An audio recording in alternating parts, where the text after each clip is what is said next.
नमस्कार विद्यार्थी मित्रांनो, BMC VTC मराठी चॅनलवर तुमचं सर्वांचं हार्दिक स्वागत आणि मी तुमची व्हर्च्युअल टीचर अस्मिता गवंडी। विद्यार्थी मित्रांनो, आता तुम्ही मोबाईलवर एक छानसा पाठ पाहणार आहात। हा पाठ पाहून झाला की तुम्ही डिस्क्रिप्शन बॉक्स मध्ये एक निळ्या रंगाची लिंक दिसेल, तिला क्लिक करा आणि त्यावर तुमचा अभिप्राय नोंदवा। आणि हो, त्याचबरोबर डिस्क्रिप्शन बॉक्स मध्ये काही प्रश्न दिले आहेत, तर डिस्क्रिप्शन बॉक्स मध्ये दिलेल्या प्रश्नांची उत्तरे तुम्ही तुमच्या वहीत लिहा। विद्यार्थी मित्रांनो, लक्षात घ्या तुम्हाला काय काय करायचे आहे, तर संपूर्ण व्हिडिओ पाहायचा आहे। व्हिडिओ संपूर्ण पाहिला की डिस्क्रिप्शन बॉक्स क्लिक करा, त्यामध्ये असलेल्या लिंकवर तुमचा अभिप्राय द्या आणि प्रश्नांची उत्तरे लिहा। चला तर मग आता आपण पाठ पाहूया।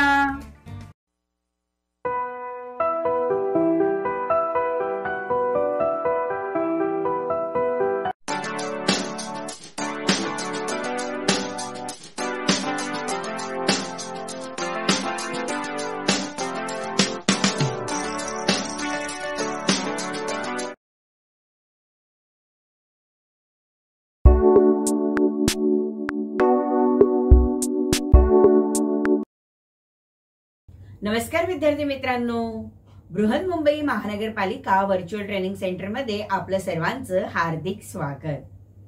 कोविड-19च्या प्रादुर्भावामुळे आपल्या शिक्षणाची गतिशीलता मर्यादित झाल्यामुळे आपल्या शिक्षणाची गाडी रुळावरून घसरता कामा नये, यासाठी बृहन्मुंबई महानगरपालिकेने तुम्हा विद्यार्थ्यांना घर बसल्या दर्जेदार शिक्षण प्रदान करण्यासाठी हे चॅनल सुरू केले आहे।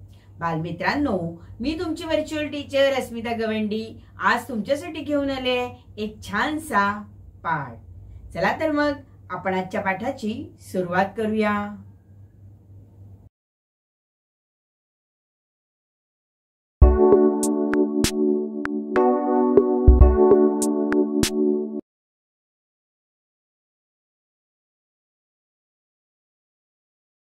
इयत्ता 10वी आणि आपला आजचा विषय आहे इतिहास व राज्यशास्त्र। आज आपण इतिहास व राज्यशास्त्रात अभ्यासणार आहोत एक इतिहासाचा पाठ। चला तर विद्यार्थी मित्रांनो, आता आपण आजच्या पाठाची सुरुवात करूया। आज आपण इतिहासामध्ये अभ्यासणार आहोत भारतीय कलांचा इतिहास भाग 3। कला, क्रीडा व साहित्य क्षेत्र आणि इतिहास। क्षमता विधाने 1. भारतातील विविध कलांची माहिती सांगता येणे। 2. कला, क्रीडा व साहित्य क्षेत्रातील विविध घटकांची माहिती सांगणे। आणि 3. कला, क्रीडा व साहित्य यांचे ऐतिहासिक उपयोजन सांगता येणे। भारतीय कलांचा इतिहास 4.1 कला म्हणजे काय, 4.2 भारतीय दृककला परंपरा, यामध्ये चित्रकला याचा अभ्यास आपण भाग 1 मध्ये केलेला आहे। आणि 4.2 भारतीय दृककला परंपरा शिल्पकला याचा अभ्यास आपण भाग 2 मध्ये, म्हणजे भारतीय कलांचा इतिहास ची शिल्पकला हा भाग 2 मध्ये पाहिला आहे। आणि आजच्या भागात आपण अभ्यासणार आहोत भारतातील ललित अंगिक कला परंपरा आणि 4.4 कला, उपयोजित कला आणि व्यवसायाच्या संधी यांचा अभ्यास आपण भारतीय कलांचा इतिहास भाग 3 मध्ये करत आहोत। चला तर विद्यार्थी मित्रांनो, आता आपण भारतीय कलांचा इतिहास भाग 3 अभ्यासूया। भारतीय कलेचा इतिहास हा अत्यंत प्राचीन आहे। भारतीय कला संस्कृती प्रधान आहे। भारतीय कलांमध्ये शिल्पकला, चित्रकला आणि संगीत, नृत्यकला अशा विविध कलांचा समावेश असतो. भारतीय कला सत्याचे प्रतीक आहे, कारण त्यामध्ये सत्यम, शिवम, सुंदरम अशा भावना आहेत आणि म्हणूनच भारतीय कला परंपरांचा सर्वत्र सन्मान झाला आहे. विद्यार्थी मित्रांनो, भारतीय कलांचा इतिहास आपण समजून घेणारच आहोत, पण तत्पूर्वी आपण जाणून घेऊया कला म्हणजे काय. कला म्हणजे काय? तर कला म्हणजे स्वतःला आलेले अनुभव. हे जे आपल्याला आलेले अनुभव असतात, त्या अनुभवातून प्राप्त झालेलं जे ज्ञान आहे, हे प्राप्त ज्ञान आणि मनातील भावभावना. बघा, स्वतःला आलेले अनुभव, प्राप्त झालेलं ज्ञान आणि आपल्या मनातील भावभावना म्हणजेच कला होय.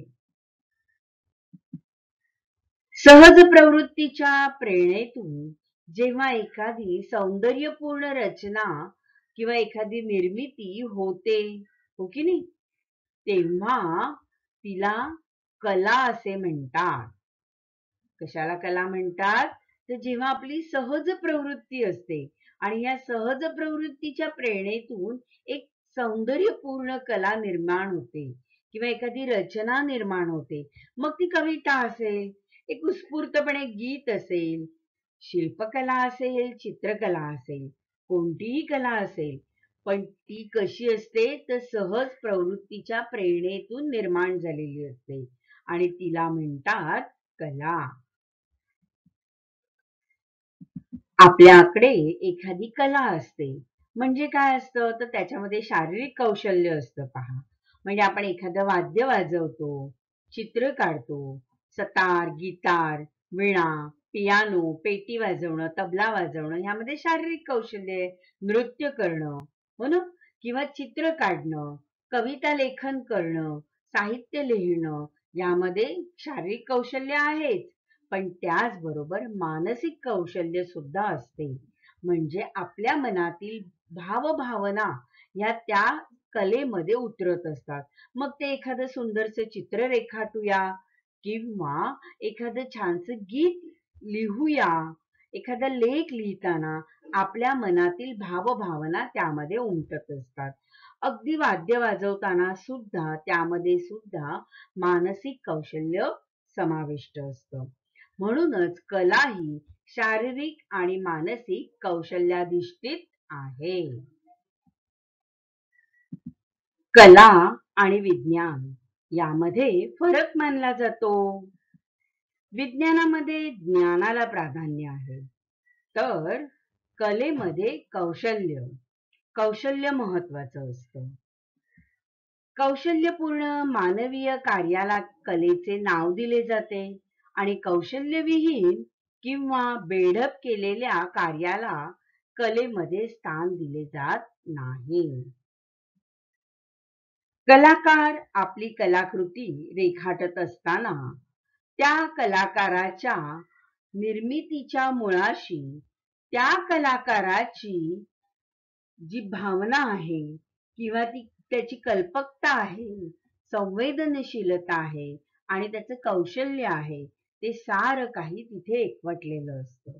म्हणून लक्षात घ्या विद्यार्थी मित्रांनो, कला निर्मितीच्या मुळाशी त्या कलाकाराची कल्पकता, संवेदनशीलता, भावनाशीलता आणि कौशल्य हे घटक अतिशय अत्यंत महत्वाचे असे असतात. दृक्कला आणि ललित कला. कला प्रकाराची विभागणी दोन गटात केली जाते. एक दृक्कला आणि दुसरा आहे ललित कला. ललित कलांना अंगिक कला असेही म्हटले जाते. आता आपण अभ्यासूया 4.2 भारतातील दृक्कला परंपरा. दृक्कला. दृक्कलांमध्ये चित्रकला आणि शिल्पकला यांचा समावेश होतो. लोककला आणि अभिजात कला. कलेच्या दोन परंपरा आहेत. एक लोककला आणि दुसरी आहे अभिजात कला. अशा दोन परंपरा कलेच्या मानल्या जातात. अश्मयुगीन काळापासून लोककला ही अखंडितपणे आलेली अशी परंपरा आहे. लोककला या पूर्वापार पद्धतीने चालत आलेल्या असतात आणि लोककलांचा आविष्कार हा लोकांच्या रोजच्या जगण्याशी असून त्याची अभिव्यक्ती सुद्धा अगदी उत्स्फूर्त असते. याउलट अभिजात कला ही प्रमाणित नियमांच्या चौकटीत बांधलेली असते. ती आत्मसात करण्यासाठी दीर्घकालीन प्रशिक्षणाची आवश्यकता असते. आज आपण अभ्यासणार आहोत 4.3 मध्ये भारतातील ललित आणि अंगिक कला परंपरा. यामध्ये नृत्य, गायन, नाटक यांचा समावेश होतो. चला तर विद्यार्थी मित्रांनो, आता आपण पाहूया लोककलेच्या परंपरा.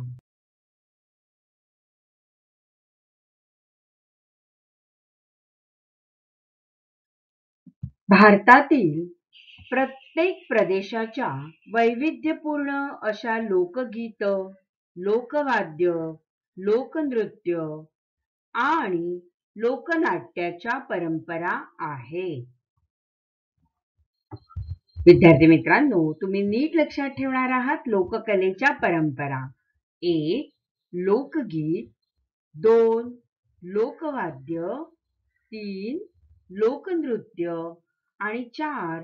लोकनाट्य या आहेत लोककलेच्या परंपरा. लोककलेचा आविष्कार हा लोकांच्या रोजच्या जगण्याचा भाग असतो. अभिव्यक्ती अधिक उत्स्फूर्त असते आणि लोककलेची निर्मिती समूहातील लोकांच्या प्रत्यक्ष सहभागातून होते. कठपुतळ्यांच्या साहाय्याने कथा सांगण्याची ही परंपरा आहे. या ज्या लोककला आहेत ना, या लोककला धार्मिक उत्सव आणि सामाजिक जीवन यांचा एक अविभाज्य भाग म्हणून विकसित झाल्या. मग महाराष्ट्रातील लोककलेच्या परंपरा कोणत्या आहेत? तर जागर गोंधळ, कोळी नृत्य, कीर्तन, कोकण दशावतार, पोवाडा किंवा शौर्य गायन आणि आदिवासी समाजातलं तारपा नृत्य.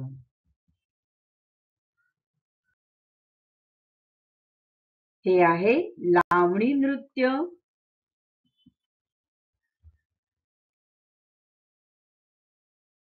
पोवाडा गायन,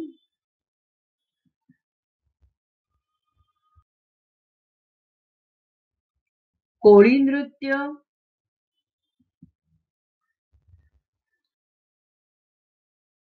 दशावतार जो कोकणामध्ये सादर केला जातो,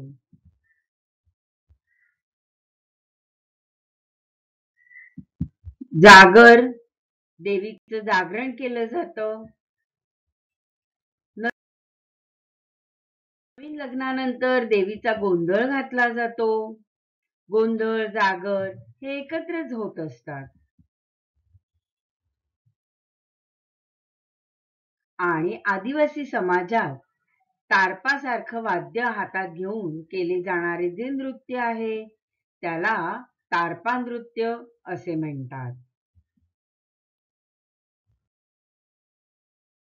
विद्यार्थी मित्रांनो, ही आहेत लोककलेची काही उदाहरणं. महाराष्ट्रातील लोककलेची जी उदाहरणं आहेत ती आपण कोणकोणती पाहिलीत? एक गोंधळ, दुसरा जागरण, तिसरं आदिवासी लोकांचे पारंपरिक नृत्य ज्याला तारपा नृत्य म्हटले जाते, दर्यावर्दी लोकांचे पारंपरिक सामूहिक नृत्य कोळी नृत्य. कोकणातील दशावतार म्हणजे शेतीच्या कापणीनंतर कोकण आणि गोव्यामध्ये दशावतारी नाटक खेळले जाते. दशावतारी नाटकाच्या पात्राचा अभिनय, रंगभूषा, वेशभूषा पारंपरिक असते आणि नाटकाचा अधिकांश भाग हा काव्यात्मक असतो. वीररसाने ओतप्रोत भरलेला शौर्य गायन करणारा असा पोवाडा. शिवाजी महाराजांचे अनेक पोवाडे प्रसिद्ध आहेत. आणि महाराष्ट्रातलं लोकनृत्य लावणी. महाराष्ट्रात संत परंपरेमध्ये कीर्तन हे लोकपरंपरा होती. कीर्तन परंपरेचे आद्य प्रवर्तक नारद मुनी होते. संत नामदेव हे महाराष्ट्राचे आद्य कीर्तनकार. कीर्तनाला वेशभूषा, विद्वत्ता, वक्तृत्व, गायन, वादन, नृत्य, चुटकुलेबाजी यांचे ध्यान ठेवावे लागते. त्याच्या स्वभावात बहुश्रुतता हा गुण असणे आवश्यक असते. कीर्तन मंदिरात किंवा मंदिर परिसरात केले जाते. अभिजात कला म्हणजे काय ते समजून घेऊया. ही प्रमाणित नियमांच्या चौकटीत बांधलेली असते. ती आत्मसात करण्यासाठी दीर्घकालीन प्रशिक्षणाची आवश्यकता असते. भारताला लोककलांप्रमाणेच अभिजात कलांचाही अत्यंत समृद्ध वारसा लाभलेला आहे. भरत मुनींनी लिहिलेले नाट्यशास्त्र हा गायन, वादन, नर्तन, नाट्य या कलांचा सविस्तर उहापोह करणारा सर्वाधिक प्राचीन ग्रंथ समजला जातो. नृत्य, नाट्यकला ही नवरसांनी ओतप्रोत भरलेली असते. यामध्ये शृंगार, हास्य, विभत्स, रौद्र, करुण, वीर, भयानक, अद्भुत आणि शांत असे 9 रस हे भारतीय ललित कलांच्या सादरीकरणात मूलभूत मानलेले आहेत. भारतीय लोकांचा बाहेरील देशातील लोकांशी सतत संपर्क येत राहिला आणि त्याद्वारे त्या कलांच्या सादरीकरणामध्ये अनेक प्रवाह मिसळत गेले आणि त्यामुळे भारतीय नृत्यकला, नाट्यकला किंवा गायन, वादन कला या अधिकाधिक समृद्ध होत गेल्या. शास्त्रीय गायन, वादन, नृत्य यांच्या विविध शैली आणि त्या शैलींचे जतन करणारी यानंतर पुढे घराणी निर्माण झाली. भारतातील शास्त्रीय गायनाच्या 2 प्रमुख शाखा आहेत. मग भारतीय शास्त्रीय गायन जे आहे त्याच्या 2 शाखा कोणत्या? 1 हिंदुस्थानी संगीत, 2 कर्नाटक संगीत. तसेच शास्त्रीय आणि उपशास्त्रीय असे हे 2 भेदही यांच्यामध्ये आहेत. मग उपशास्त्रीय गायन जे आहे की नाही, या उपशास्त्रीय गायनामध्येच लोकगीत शैलीचा समावेश झालेला दिसतो. भारतात अनेक नृत्य प्रकार आहेत. भारतातील विविध राज्यातील विविध नृत्य शैली कोणत्या त्यांचा आता आपण अभ्यास करूया. महाराष्ट्र, आंध्र, केरळ, ओडिसा, उत्तर प्रदेश, तामिळनाडू या राज्यातील नृत्य शैली आपण आता पाहूयात. महाराष्ट्रात घुंगरांच्या बोलावर आणि ढोलकीच्या तालावर थिरकते ती लावणी, लावण्यवतीने सादर केलेली लावणी. तर आंध्र प्रदेशमध्ये जे सादर होतं नृत्य त्याला म्हणतात कुचिपुडी. आंध्र प्रदेशचं नृत्य आहे कुचिपुडी. आंध्र प्रदेश नंतर केरळ राज्यात सादर केलं जातं ते केरळ मधलं कथकली आणि दुसरं नृत्य आहे मोहिनी अट्टम. तर केरळमध्ये 2 नृत्य प्रकार आपण अभ्यासले, कथकली आणि मोहिनी अट्टम. ओडिसामध्ये चला, ओडिसामधल्या नृत्याला ओडिसी नृत्य असे म्हटले जाते. तर ओडिसा राज्यातल्या नृत्याला ओडिसी नृत्य हे नाव आहे. आणि उत्तर प्रदेशमध्ये कथ्थक नृत्य सादर केले जाते. तर उत्तर प्रदेश वरती मुस्लिम नृत्य शैलीचा आपल्याला प्रभाव पडलेला दिसून येतो. त्यानंतर आता तामिळनाडूचं जे नृत्य आहे, या तामिळनाडूच्या नृत्याला म्हणतात भरतनाट्यम. तर विद्यार्थी मित्रांनो, आपण आता पाहिलं की विविध राज्यातील विविध या नृत्य शैली आहेत. भारताच्या प्रत्येक राज्याची अशी स्वतःची अशी नृत्य शैली आहे. पंजाबचा भांगडा, गुजरातचा गरबा, तर महाराष्ट्राचं कोळी नृत्य, असे सर्व राज्यांचे स्वतःचे असे लोकनृत्य प्रकार आहेत. शास्त्रीय संगीत.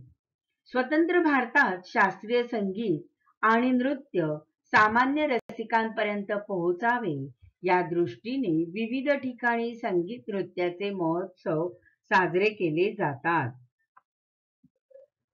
भारतीय शास्त्रीय गायनाचा आस्वाद घेण्यासाठी केवळ भारतातूनच नव्हे तर परदेशातूनही अनेक रसिक येतात. विद्यार्थी मित्रांनो, पुण्यातील प्रतिवर्षी सवाई गंधर्व या नावाने होणारा संगीत महोत्सव हा सर्व प्रसिद्ध असा संगीत महोत्सव आहे. अलीकडील काळात भारतीय संगीताच्या क्षेत्रात विशिष्ट शैली किंवा विशिष्ट घराणे यांच्या मर्यादा ओलांडून अभिनव प्रयोग करण्याकडे कल असलेला दिसतो.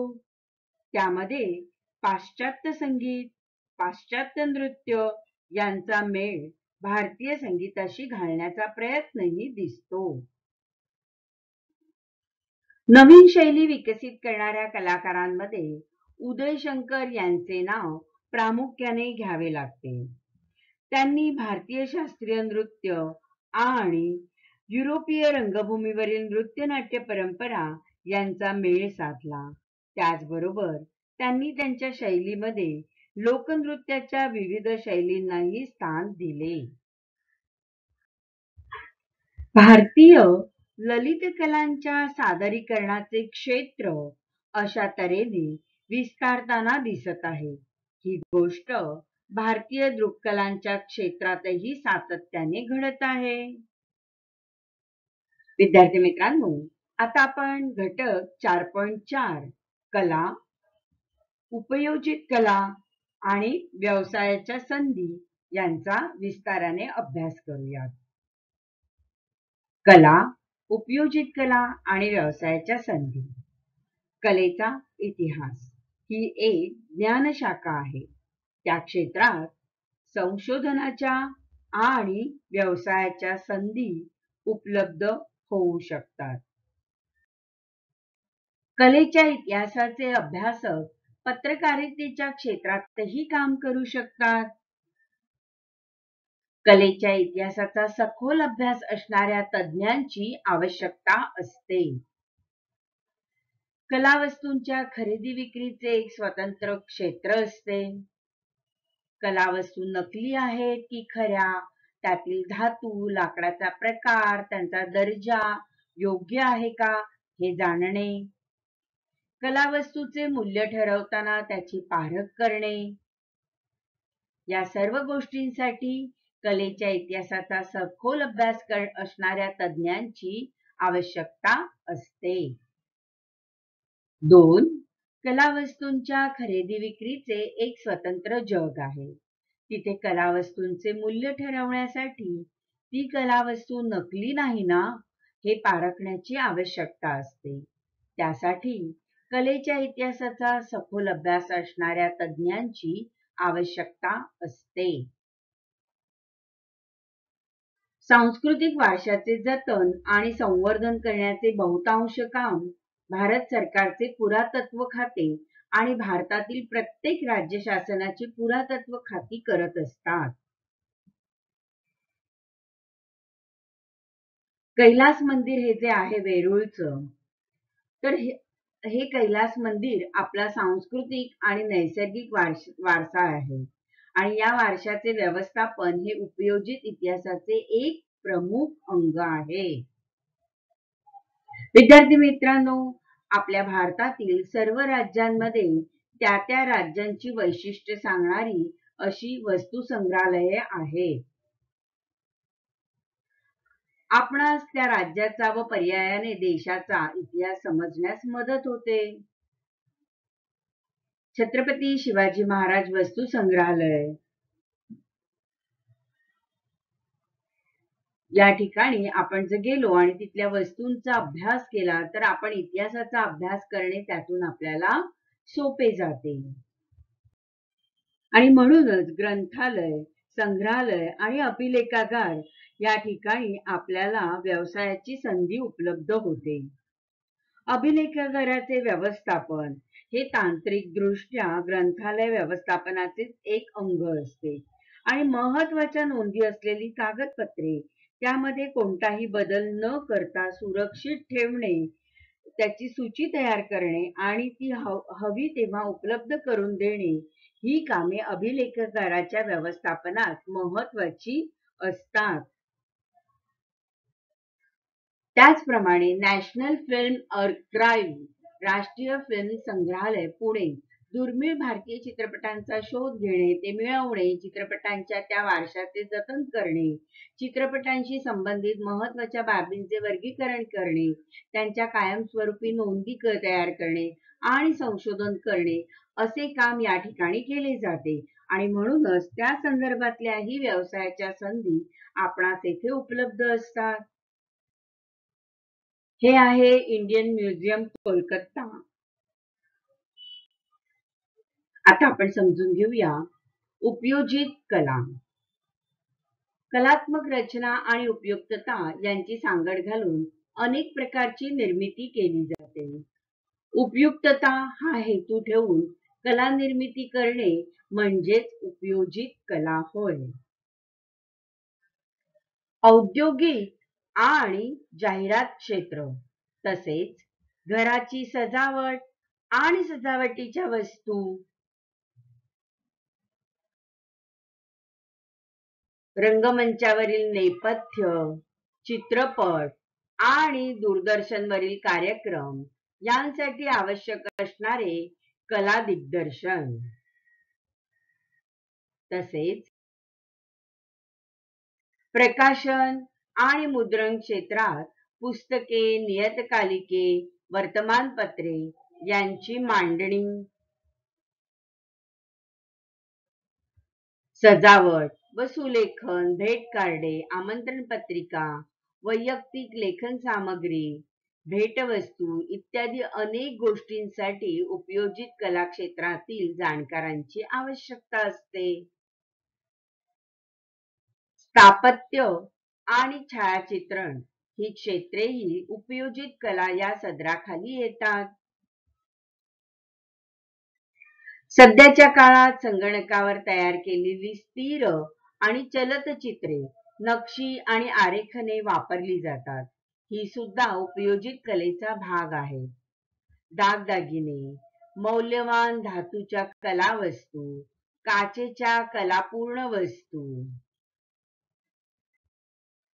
तसेच रंगीत नक्षीची मातीची भांडी, बांबू आणि वेताच्या वस्तू या सर्व वस्तू ज्या आहेत किंवा कापडावर केलेले हे रंगीत काम, सुंदर कापड आणि वस्त्रे इत्यादींची निर्मिती अशी उपयोजित कलेची अत्यंत विस्तृत यादी आहे.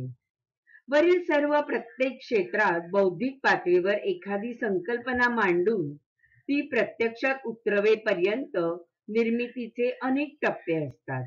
प्रत्येक टप्प्यावर प्रशिक्षित आणि कुशल व्यक्तींची मोठ्या प्रमाणावर आवश्यकता असते. विद्यार्थी मित्रांनो, तुम्ही चित्रकार सय्यद हैदर रजा यांचे नाव ऐकले आहे का? पहा, त्यांनी कलेचा व्यवसायाच्या दृष्टीने अत्यंत मोठ्या प्रमाणात उपयोग केलेला आहे. आणि मग अशा पद्धतीच्या कलावस्तूंचे उत्पादन करताना त्यांच्या निर्मितीच्या प्रक्रिया काही विशिष्ट सांस्कृतिक परंपरांनी बांधलेल्या असतात.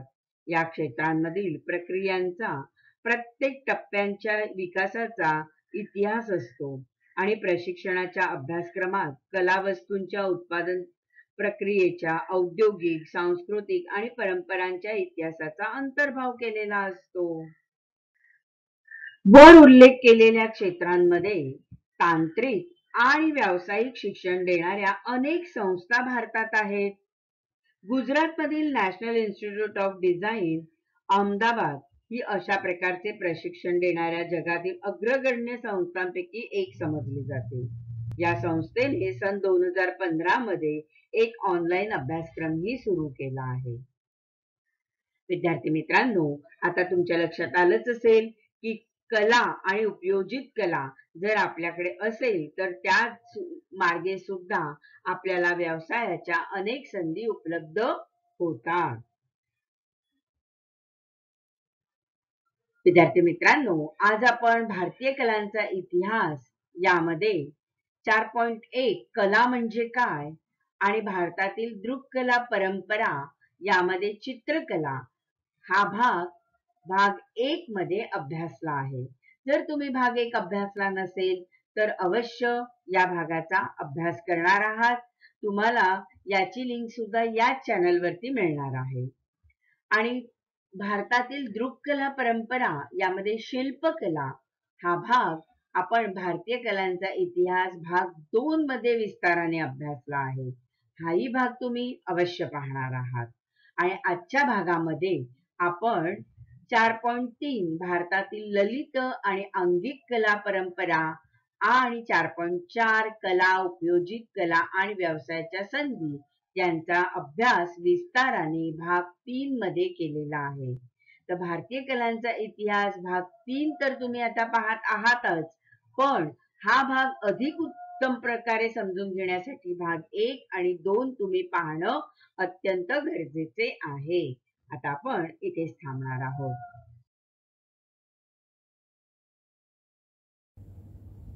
बालमित्रांनो, कसा वाटला तुम्हाला माझा आजचा पाठ? आवडला ना? नक्कीच आवडला असणार. मग तुम्हाला माझे असे छान छान पाठ पाहायचे आहेत का? तर तुम्ही हे चॅनल सबस्क्राईब करा. आणि हो, तुम्हाला जर पहिल्यांदा नोटिफिकेशन हवं असेल तर बेल आयकॉनला क्लिक करा. आणि तुमच्या जर काही कमेंट्स असतील तर खाली दिलेल्या कमेंट बॉक्समध्ये नक्की लिहा. आता आपण इथेच थांबणार आहोत. धन्यवाद.